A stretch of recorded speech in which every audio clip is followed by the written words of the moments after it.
गरीब साध साध सब नेक हैं, आप अपनी ठोरे।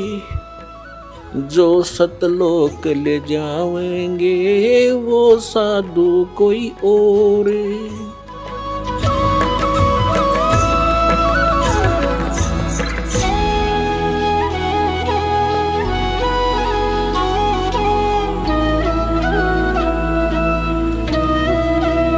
आत्म कल्याण होगा अपनी सदग्रंथों श्रीमद् भगवद गीता में वर्णित विधि और उसके अनुसार की गई साधना से।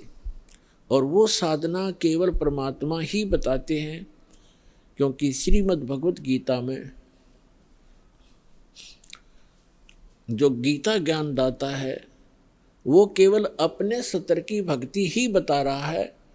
और पूर्ण मोक्ष यदि चाहिए अर्जुन किसी भी भक्त को, अर्जुन के माध्यम से सर्व मानव समाज को संदेश दिया गया, तो उसको चाहिए कि वो तत्वदर्शी संत की खोज करे और फिर उस परमेश्वर की शरण में जावे, उसके तत्वदर्शी संत के बताए अनुसार साधना करके उस परमेश्वर की शरण में जावे, जहाँ जाने के बाद साधक फिर लौटकर कभी संसार में नहीं आते।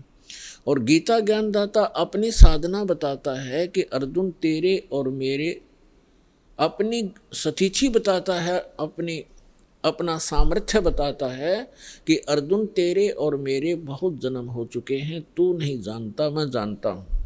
श्रीमद् भगवद गीता अध्याय नंबर 4 के श्लोक नंबर 5 और 9 में, श्रीमद् भगवद गीता अध्याय नंबर 2 के श्लोक 12 में, गीता अध्याय नंबर 10 के श्लोक नंबर 2 में गीता ज्ञानदाता स्पष्ट करता है कि अर्जुन तेरे और मेरे बहुत जन्म हो चुके हैं, तू नहीं जानता मैं जानता हूं। और अपनी साधना बताते हैं गीता अध्याय नंबर 8 के श्लोक नंबर 13 में, ओम इति एकाक्षरम ब्रह्म व्यवहारन माम अनुसमरन ये प्रयाति तजन देहम स याति परमाम गतिम। गीता ज्ञानदाता ये ब्रह्म है, श्री कृष्ण जी के अंदर प्रवेश करके बोलता है, ये ऐसे ही छल करता है। गीता अध्याय नंबर 4 के श्लोक नंबर 9 में ये स्वयं कहता है कि मेरे कर्म और जन्म दिव्य हैं, अलौकिक हैं, तो ये इसके कर्म हैं। गीता अध्याय नंबर 7 के श्लोक नंबर 24-25 में स्वयं स्वीकार करता है कि अर्जुन मैं अपनी योग माया से छुपा रहता हूँ, मैं कभी किसी के समक्ष अपने यथार्थ रूप में नहीं आता।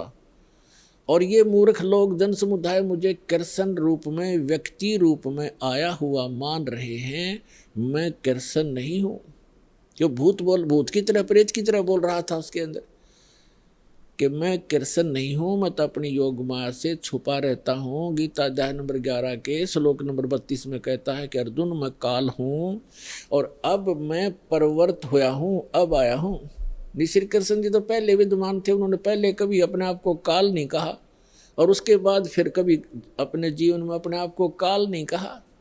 ये काल है, इसको ब्रह्म भी कहते हैं, सरपुरुष भी कहते हैं, सरब्रह्म भी कहते हैं, ज्योत स्वरूपी निरंजन भी इसी को कहते हैं। तो ये कहता है कि मेरा तो एक ओम मंत्र है और ये कहता है कि मेरे जन्म और कर्म अलौकिक हैं। तो खुद कहता है कि मैं अपनी योग माया से छुपा रहता हूँ, मैं कभी किसी के सामने अपने यथार्थ रूप में नहीं आता। तो श्री कृष्ण में प्रवेश करके ये ब्रह्म बोल रहा है, सरपुरुष बोल रहा है। 8वें अध्याय के 13वें श्लोक से भी स्पष्ट हो जाता है, ओम इति एकाक्षरम ब्रह्म व्यवहारन माम अनुसमरण। माम ब्रह्म, मुझ ब्रह्म का केवल एक ओम अक्षर है, उच्चारण करके सिमरण करता हुआ यह प्रयाति तजन देहम, जो शरीर त्याग कर जाते हुए इसी का सिमरण करता हुआ जाता है, स याति परमाम गतिम, वह परम गति को प्राप्त होता है। यानी ओम से मिलने वाली जो परम गति है, ओम से मिलने वाली परम गति क्या है? ब्रह्मलोक में जाता है साधक। और आज तक के ऋषि महर्षियों को इस ओम से आगे कोई मंत्र का ज्ञान नहीं था और ब्रह्म को ये संपूर्ण पूर्ण परमात्मा माना करते थे।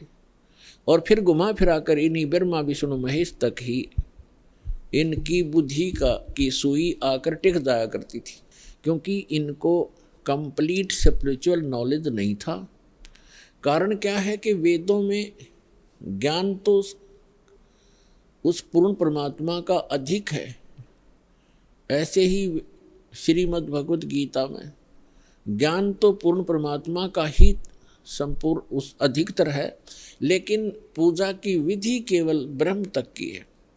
और गलती से इन ऋषि महर्षियों ने सतगुरु के अभाव से इस ब्रह्म को पूर्ण परमात्मा भी कह दिया, इसको पूर्ण ब्रह्म भी कह दिया, इसी को पूर्ण ब्रह्म मान लिया ब्रह्म को, जबकि ये स्वयं स्वीकार करता है कि वो परम अक्षर ब्रह्म तो कोई और है, मुझसे भिन्न है, और उसकी साधना करने से पूर्ण मोक्ष होता है। गीता के यथार्थ विश्लेषण की जानकारी के लिए पढ़ें पुस्तक गीता तेरा ज्ञानामृत।